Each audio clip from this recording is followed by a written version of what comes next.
They made a few kind of missteps around things like the redesign, not focusing on Android as much as they should have done. So there are definitely mistakes made by Snapchat, but for sure you could look at the story of Snapchat and say essentially Facebook may have ruined this quite promising company.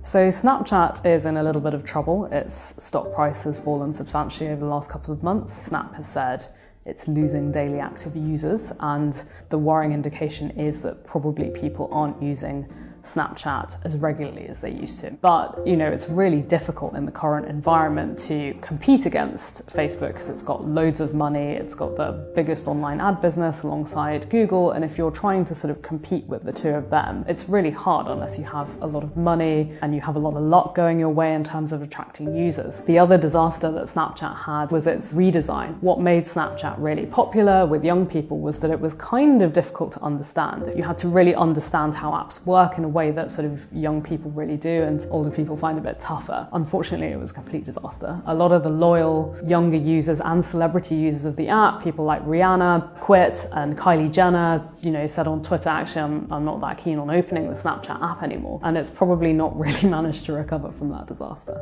So Snapchat has probably not done itself any favors by doing things like having a really terrible Android app. The app works much better on iPhone, and when Android is the most popular mobile ecosystem in the world, that's a bit of a problem if your app for that ecosystem isn't very good. But then there are also lots of questions about its CEO and co-founder, Evan Spiegel, who's very young. Spiegel is still in his 20s, which is, insane to be leading a multi-billion-dollar company as he is. But, to do it successfully, you need to be a really good manager. And there are some signs that maybe Spiegel's a little bit secretive. He doesn't communicate that well with his team. So there's been a combination of factors that has probably made life quite difficult for Snapchat right now. Facebook tried to buy Snapchat at least once, possibly twice over the last few years. And so to kind of make up for that rejection, Facebook simply copied a lot of Snapchat's coolest features and put them into Instagram. And actually Instagram Stories is more popular than Snapchat Stories. It's going to be a really tough challenge to go up against things like TikTok, the really popular music app. Snap's sort of